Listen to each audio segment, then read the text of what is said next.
masuk pada pembelajaran materi pada pagi hari ini, lebih baiknya kita memulai pelajaran dengan membaca doa terlebih dahulu. Silakan Mbak Dila dibimbing untuk berdoa. Berdoa mulai.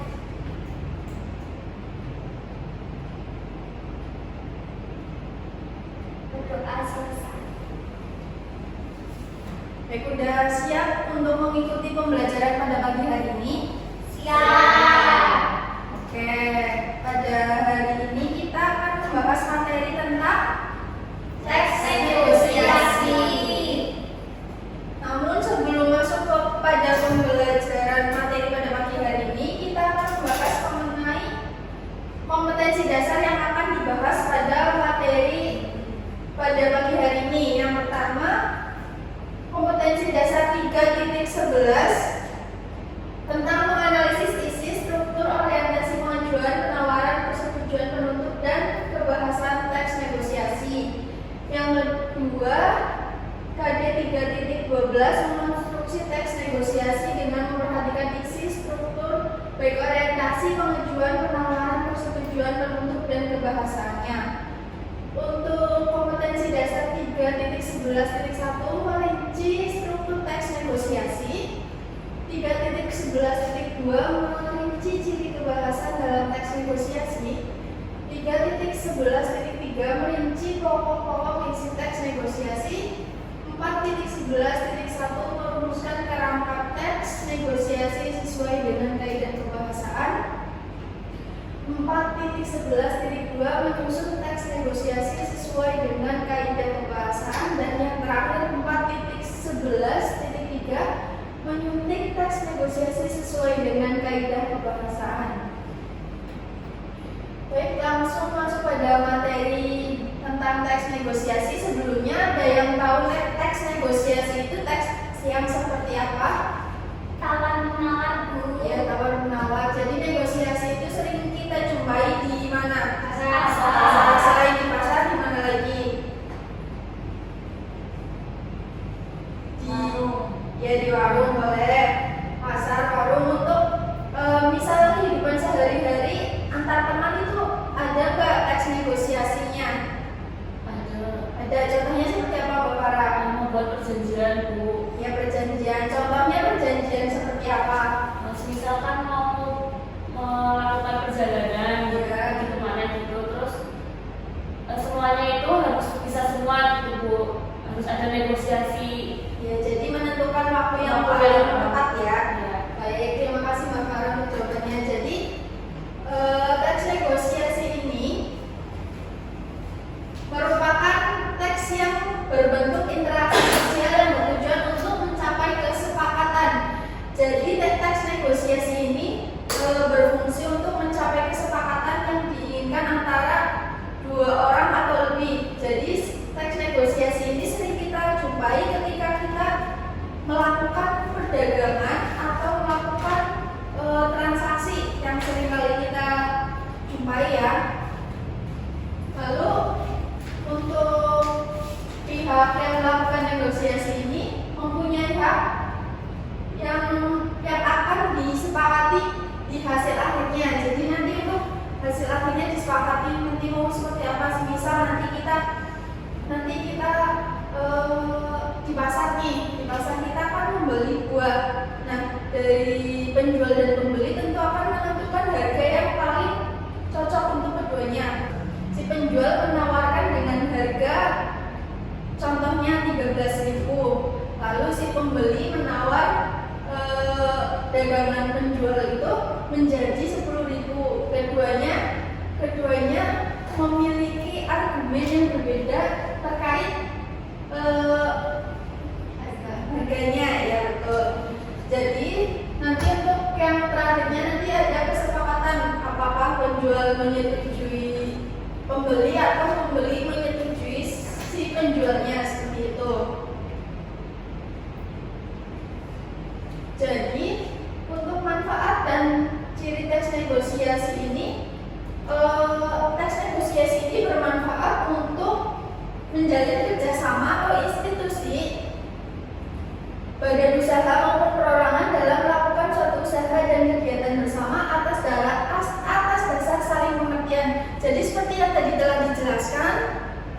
teks negosiasi ini bertujuan untuk mencapai kesepakatan bersama agar dua-duanya antara pihak penjual atau pembeli atau pihak yang satu dengan pihak yang lain untuk dapat mencapai kesepakatan bersama seperti itu. Yang kedua ada ciri-ciri teks negosiasi. Jadi ciri yang pertama itu menghasilkan kesepakatan yang saling menguntungkan. Maksud dari ciri yang pertama ada yang tahu seperti apa? Menghasilkan kesepakatan yang saling menguntungkan. Ada yang tahu? Tidak merugikan keduanya. Ya betul, tidak merugikan kedua belah pihak. Lalu yang kedua mengarah pada tujuan praktis. Jadi tujuan praktis ini bertujuan untuk apa teks negosiasi tersebut? Misal yang seperti tadi itu untuk menawarkan atau membeli sebuah dagangan seperti itu. Dan yang C, memprioritaskan kepentingan bersama, serta yang terakhir sebagai sarana untuk mencari sebuah penyelesaian seperti tadi yang dicontohkan oleh Mbak Farah ya. Tadi jika contohnya seperti apa tadi Mbak Farah? Antara teman melakukan kesepakatan untuk pergi berlibur gitu ya. Nanti menentukan waktu yang paling tepat agar mereka semua bisa bersama ya, pergi bersama seperti itu. Sampai sini ada yang mau ditanya dulu? Bisa dilanjutkan? Baik, di sini kita masuk pada struktur teks negosiasi. Jadi struktur yang pertama itu orientasi. Coba tolong dijelaskan Mbak Dila terkait struktur orientasi. Orientasi adalah pengenalan topik atau masalah pada pihak yang bersengketa. Jadi orientasi ini sama saja seperti apa Mbak Dila? Jadi topik ini masalah utama apa ya Bu? Ya, jadi orientasi itu dapat dikatakan sebagai basa-basi yang untuk awalan, basa-basi untuk mengenal topik. Jadi misal kita ada di pasar, kita mau beli sesuatu, pasti kita kan menyapa pedagangnya dan bertanya ada barang ini atau tidak seperti itu. Jadi yang kedua, Mbak Farah, silakan baca Tujuan pernyataan pihak pertama untuk meminta atau mengajak pihak kedua menanggapi tuntutannya. Ya, jadi yang kedua ini pengajuan, di mana pengajuan ini merupakan pernyataan pada pihak pertama untuk meminta atau mengajak pihak kedua menanggapi tuturannya. Jadi setelah di bagian orientasi ini kita basa-basi terkait apa aja yang dijual, terus menanyakan ada barang ini atau tidak. Jadi yang pada bagian pengajuan ini nanti si penjual dan pembeli itu penjual mencarikan barang yang dicari oleh pembeli gitu. Lalu yang ketiga bagian penawaran, silakan Mbak Yun tolong dibacakan. Penawaran pernyataan pihak kedua untuk melakukan tawar-menawar atas penolakan masing-masing. Ya, tahu nggak maksud dari penawaran yang dimaksud di sini itu seperti apa Mbak Yun? Misalnya, Bu, ini berapa mis kira-kira? Ya, seperti itu. Terus Sebenarnya bilang ini 50.000. Aku udah bisa kurang. ya tawar menawar ya. Terus biasanya kalau pas tawar-menawar itu ibu-ibu di Indonesia itu punya triknya. Apa itu triknya Mbak Yun? Pergi. Pergi dulu, terus nanti dipanggil sama penjualnya. Ya. Berarti nanti kalau nggak dipanggil sama penjual tetap pergi atau balik lagi? Pergi. Tetap pergi. Nyari yang lain ya. Yang bisa ditawar. Oke, bagus sekali penjelasan dari Mbak Yun ini. Lalu yang keempat, Mbak Dita silakan dibacakan kita tolong. Kesepakatan berisi keputusan akhir dari kedua belah pihak berdasarkan hasil tawar-menawar. Ya, maksudnya seperti apa ini Mbak Dita? Keputusan akhir misalnya udah saling tawar-menawar terus hasilnya itu apa? kemudian hasilnya apakah harganya menjadi turun atau tetap gitu ya. Sampai sini ada yang mau ditanyain terlebih dahulu? Belum, lanjut. Oke, kita di sini masuk pada kaidah pembahasaan teks negosiasi. Jadi kaidah yang pertama ada bahasa persuasif. Bahasa persuasif itu apa sih? Bahasa persuasif merupakan bahasa yang digunakan untuk membujuk atau menarik perhatian pembeli. Jadi pada teks negosiasi ini bahasa persuasif ini sangat diperlukan, apalagi untuk seorang pembeli. Jika pembeli bisa pintar-pintar menawar, maka barang yang akan dibelinya itu akan mudah didapatkan seperti itu. Lalu yang kedua, kalimat deklaratif. Kalimat deklaratif merupakan kalimat di mana yang disampaikan dalam bentuk isi pernyataan yang berfungsi agar memberikan informasi maupun berita mengenai hal sesuatu. Jadi kalimat deklaratif ini merupakan sebuah pernyataan atau pengajuan penawaran kepada pembeli seperti itu. Lalu yang ketiga, menggunakan konjungsi. Dalam menggunakan konjungsi ini digunakan kata penghubung dalam teks negosiasi. Contoh dari kata konjungsi itu seperti kata apa saja? Ada yang tahu? Ya, terus ya, meskipun, terus ya, kalau dijadikan dalam sebuah pernyataan teks negosiasi seperti apa untuk konjungsinya? Seperti apa Mbak Gita?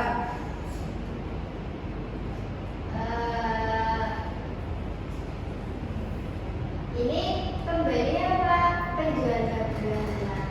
Si pembeli boleh. Jadi seperti apa? Saya mau beli apa ya?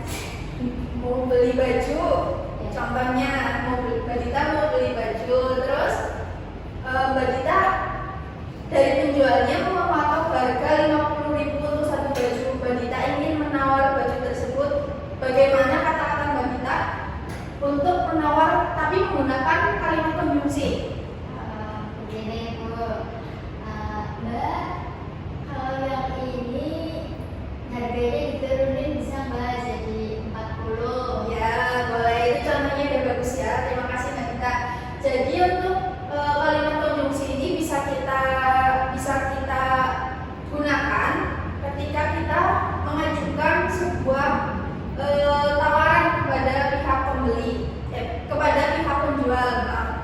Lalu yang kaidah keempat, menggunakan bahasa yang sopan antara kedua belah pihak.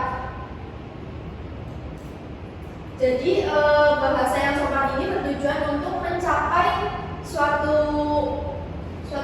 komunikasi dan negosiasi yang sukses. Jadi kalau kita mendengarkan orang berbicara sopan, maka kita senang nggak sih kalau ditawar, walaupun ditawar tapi menggunakan bahasa sopan, senang nggak?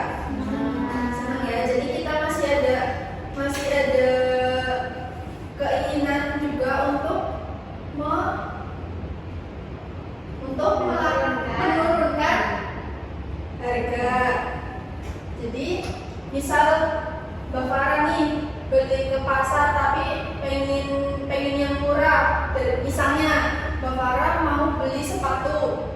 Nah, penjualnya mematok harga yang lumayan tinggi, 250.000. Lalu setelah mengetahui harga sepatu tersebut mahal, jadi nanti Mbak Farah langsung marah-marah.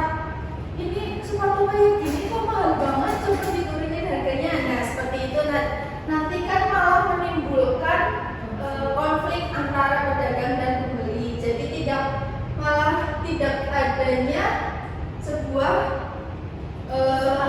kesepakatan menjadi negosiasi yang sukses seperti itu. Ada yang ingin ditanyakan?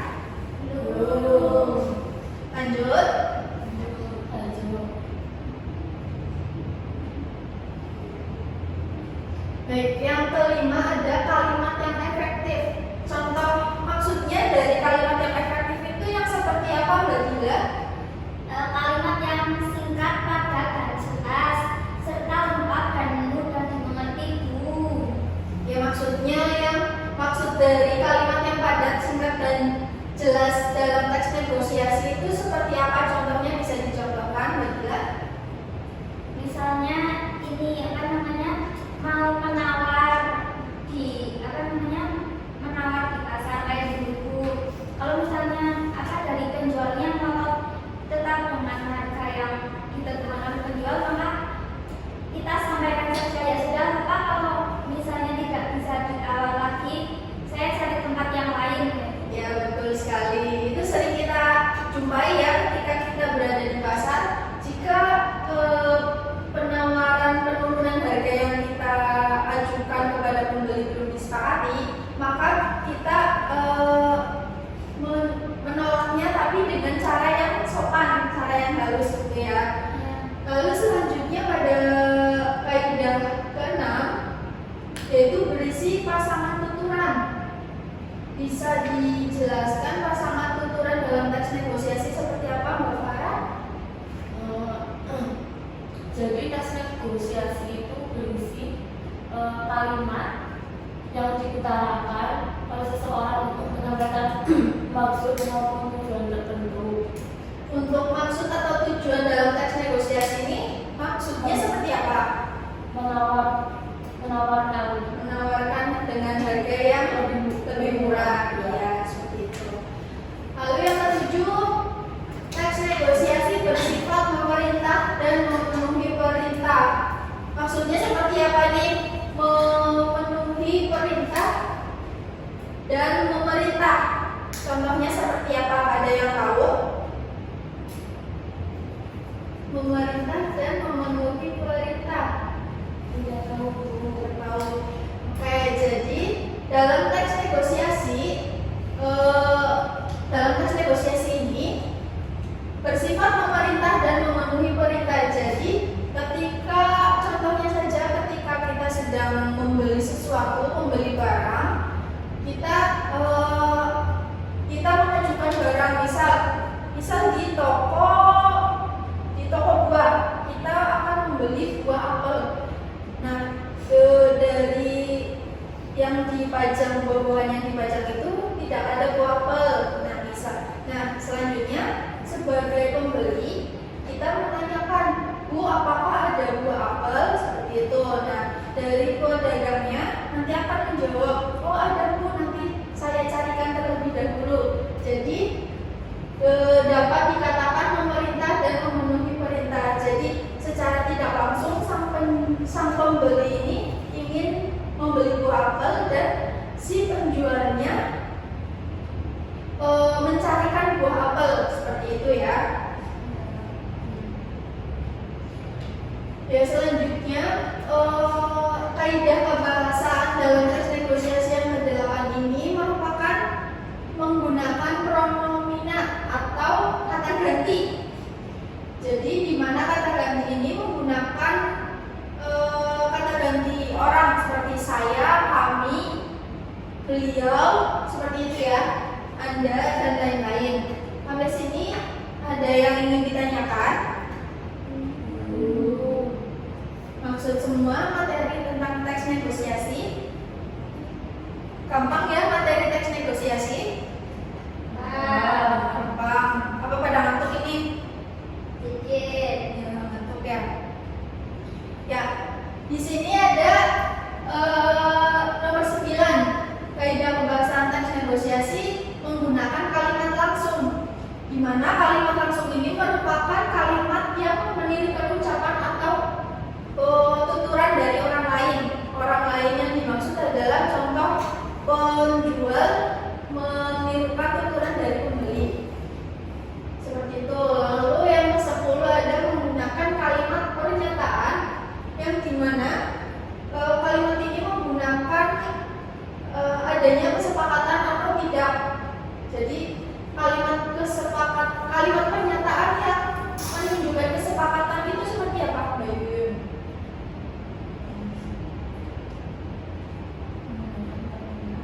kesepakatan. Ya. Ya udahlah, ini saya ambil. Ya, jadi berarti walaupun harganya tidak sesuai dengan yang ditawarkan oleh pembeli, tapi pembeli tetap membeli dagangannya tersebut ya. Kalau untuk kalimat pernyataan tidak sepakat itu seperti apa Mbak Farah contohnya? Ya sudahlah buku saya cari. Ya sudahlah buku saya cari di toko lain. Harganya terlalu mahal. Ya seperti itu ya. Yang penting dalam teks negosiasi itu seperti tadi yang dijelaskan, walaupun menolak dan tidak terjadi suatu proses negosiasi yang diinginkan, maka harus tetap menggunakan kalimat atau bahasa yang sopan seperti itu ya. Dan yang terakhir, teks negosiasi ini menggunakan kalimat kontras, di mana kalimat kontras ini merupakan kalimat perbandingan antara di dalamnya seperti yang tadi dicontohkan oleh Mbak Farah. Mbak Farah akan membeli di toko lain karena harganya lebih murah dibanding toko yang Mbak Farah datangi, seperti itu ya. Sampai sini paham? Ya, masuk pada materi cara bernegosiasi yang baik. Jadi dalam bernegosiasi yang baik kita harus mencapai suatu cara agar tercapai negosiasi yang baik, di mana cara yang pertama yaitu pendapat yang dikemukakan disertai dengan alasan, fakta atau contoh yang jelas. Misalnya alasan dan fakta yang jelas itu misalnya ketika kita membeli sebuah cabai itu kan biasanya mahal ya harganya, dan penjual bisa mematok harga yang lumayan tinggi dan pembeli itu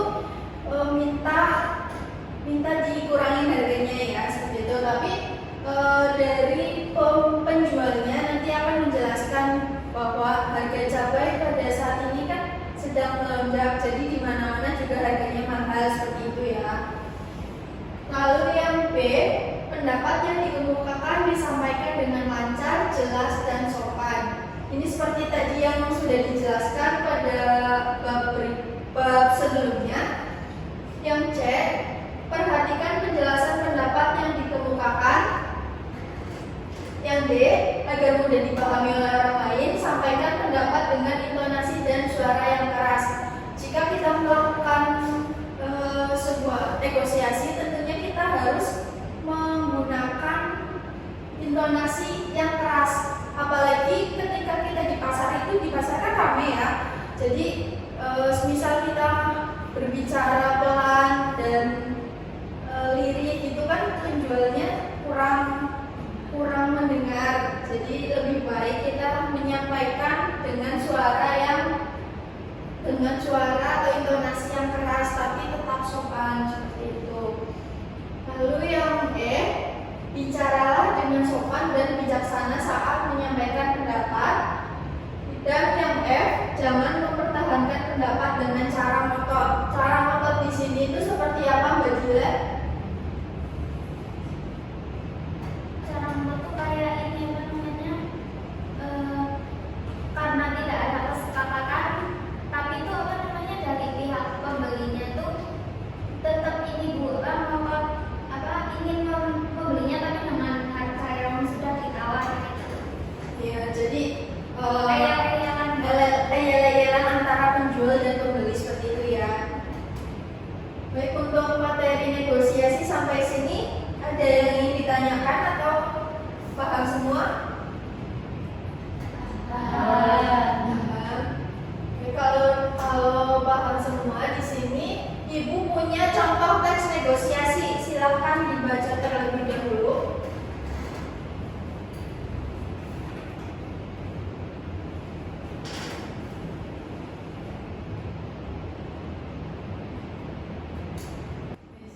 Udah selesai bacanya ini semua? Sudah. Nah, kalau udah tadi kan udah pada pintar-pintar semua ya terkait materi teks negosiasi.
selanjutnya berarti oh ya kaidah kebahasaannya.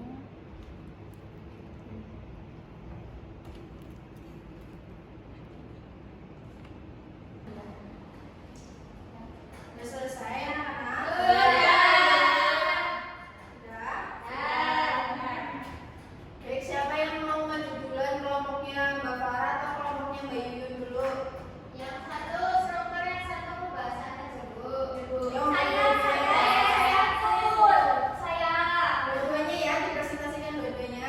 maju lalu. Ya maju. Maju.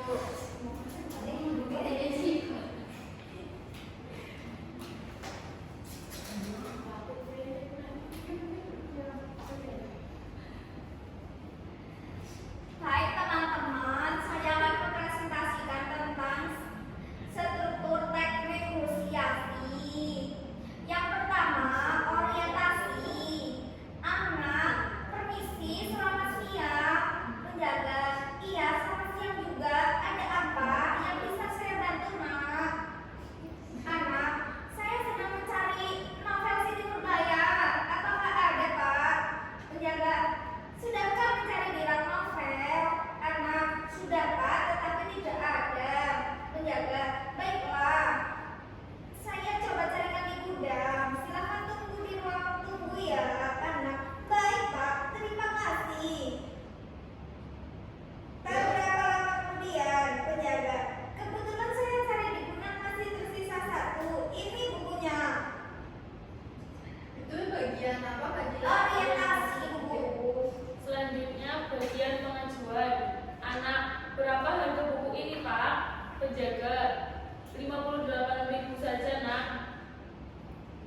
Lalu ada penawaran. Anak, harga itu terlalu mahal untukku, Pak. Bolehkah saya menawar?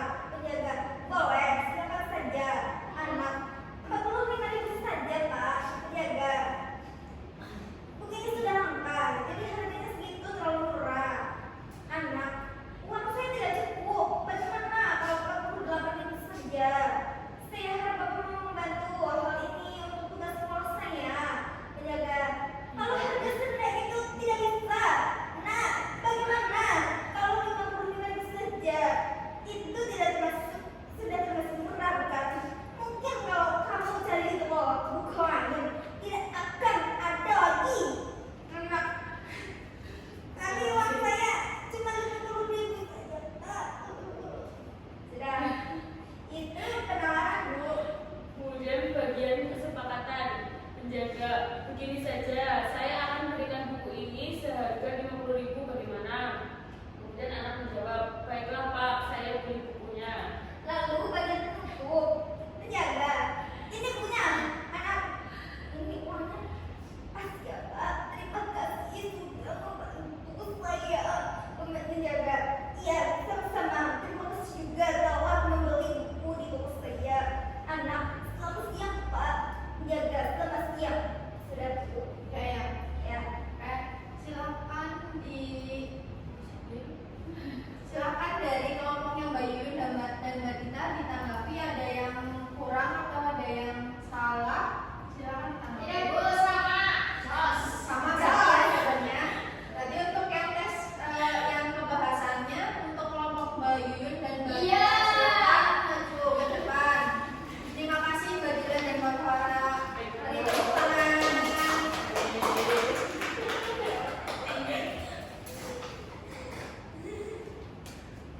Baik teman-teman, di sini kami akan mempresentasikan teks kebahasaan. Teksnya negosiasi, kaidah Oh kebahasan. iya, maaf salah. Oh,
Ya, di bagian sini ya ada konjungsi tetapi. Jadi selain konjungsi tetapi ada apa lagi? Konjungsi sehingga ya. Ya. Ya, ada konjungsi sehingga. Lalu dari kelompoknya Mbak Farah dan Mbak Jila, ada yang ingin ditanggapi dari kelompok Mbak Yuyun dan Mbak Salsa? Udah bagus. Sama. Ya bagus. Jelas. Oke. Udah ya, silahkan duduk. Terima kasih, Bu. Ya, beri tepuk tangan untuk kalian semua.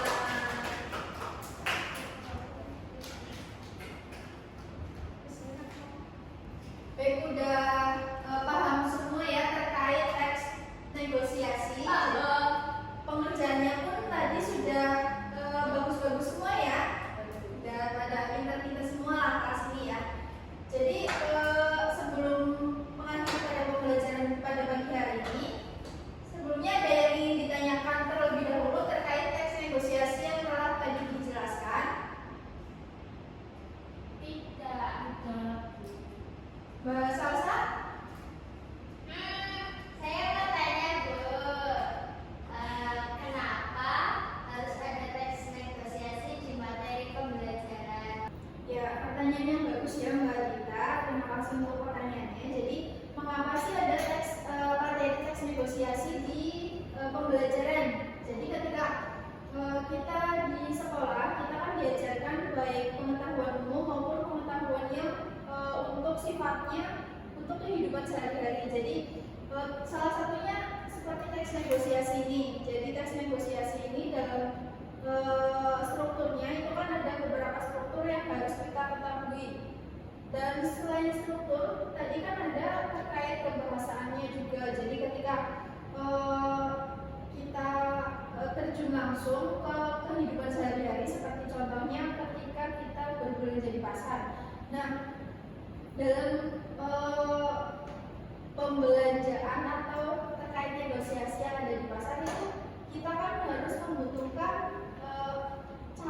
bagaimana cara yang baik ketika kita harus melakukan negosiasi. Jadi memang jika tidak ada pembelajaran negosiasi dalam sekolah itu memang masih bisa terlaksana negosiasi pada di kehidupan sehari-hari. Namun hanya saja mungkin ketika kita melakukan suatu interaksi atau jual beli di suatu toko atau di suatu pasar, itu kita akan menjadi lebih ada tata caranya seperti itu. Jadi untuk penjelasannya seperti itu Mbak Dita, apakah bisa dipahami?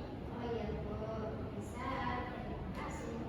Untuk yang lain ada yang ingin ditanyakan? Tidak. Nah ya, jadi